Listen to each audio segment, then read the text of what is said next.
Je lis du livre de 1 Roi, chapitre 17, au verset 18, ce qui suit.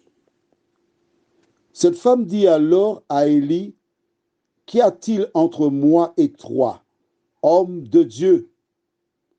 Es-tu venu chez moi pour rappeler le souvenir de mon iniquité et pour faire mourir mon fils?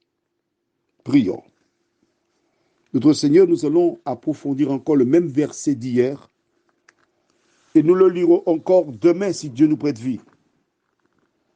Mais nous voulons nous arrêter sur un mot, le souvenir de mon iniquité. Cette partie-là. Seigneur,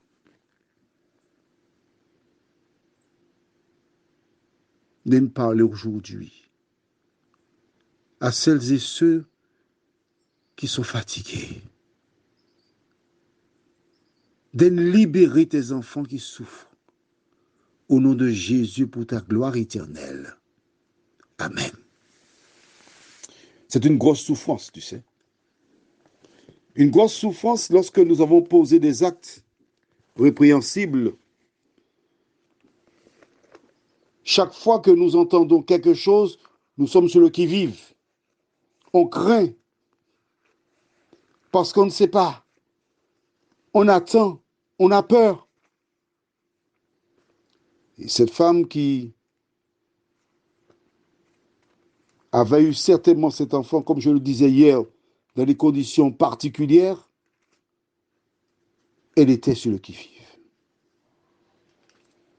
Et dans sa tête, le tableau qui s'était présenté il y a quelque temps a fait surface. Pour elle, indéniablement, c'est à cause de son péché qu'elle supportait les conséquences. Et cet homme de Dieu était venu pour appliquer la sentence. Je voudrais m'adresser spécialement à toi ce matin. Tu as fait quelque chose.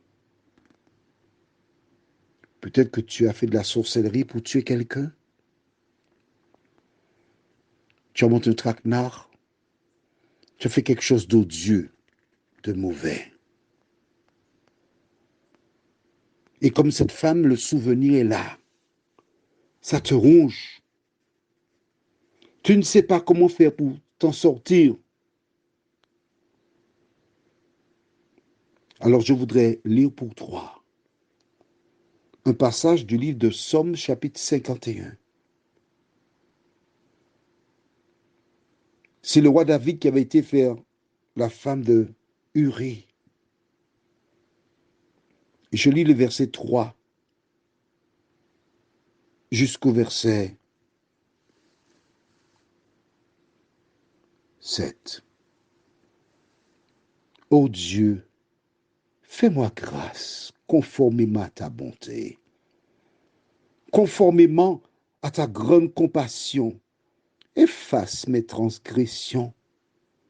Lave-moi complètement de ma faute et purifie-moi de mon péché.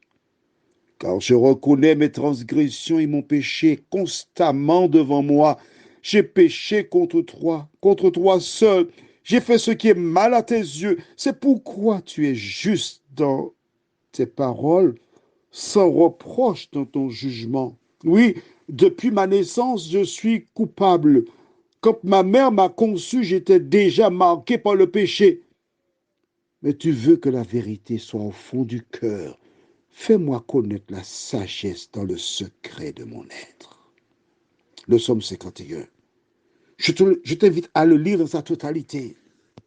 Et une fois que tu es sincère, une fois que tu as délaissé le péché, une fois que tu as fait ce qu'il faut, parce que si tu as volé le mouton de quelqu'un, il faut restituer. Hein? Ah mais oui, ce serait trop facile. Restituer le mouton, demander pardon à la personne, et à ce moment, tu vas dire à Dieu l'état de ton âme. Il te pardonne et il ne reviendra plus sur le sujet. Prions. Notre Seigneur et notre Dieu,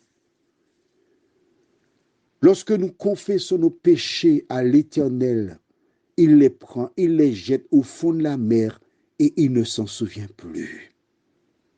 Cette femme, elle n'avait pas fait le nécessaire.